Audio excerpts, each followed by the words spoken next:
An review of Descendants 3. Personally, I think it is the weakest of the three Descendants movies.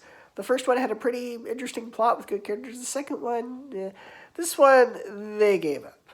Now, there is some good to be found in this film. I really enjoyed, I'm sorry if I'm pronouncing his name wrong, Cheyenne, something like that. Cheyenne Jackson as Hades. He was fantastic.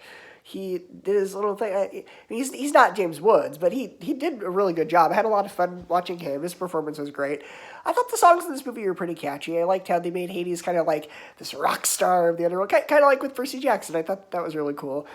I was not a fan of the character of Audrey in the first movie, but they did something right here because they actually made her the villain in the movie, and her motivations were a little silly, but I really enjoyed her villain song. I really enjoyed the songs, really. The songs are what stand out with this movie. Even though the plot is a little weak, it is still the same MacGuffin story that the first two had.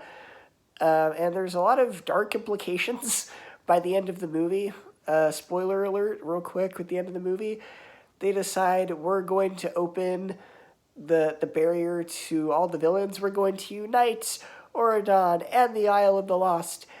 But and they make it seem like it's this great thing. It's going to be all sunshine and rainbows and lollipops and we're all united. Yay! But let's look at the implications here for a moment.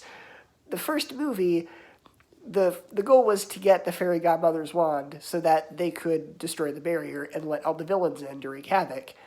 These villains have not redeemed themselves. They have thought of nothing but revenge for at least 20 years.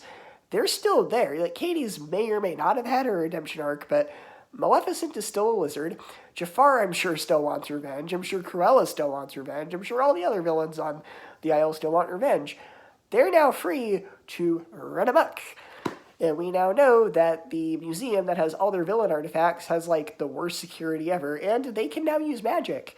And now that they are on Oradon, their magic will come back, which means they're free to break into that museum, steal their artifacts, and do whatever they want.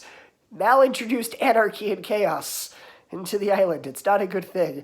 She was a terrible queen. But yeah, overall, that didn't sit right with me. If you really stop and think about the ending, it is kind of messed up.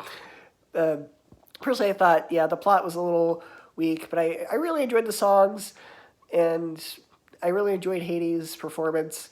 And I enjoyed that they made Audrey the villain. But other than that, there wasn't really that much to be found here. Whereas, again, this movie, a 7 out of 10. It's a C for me. It's easily the weakest of the three Descendants films.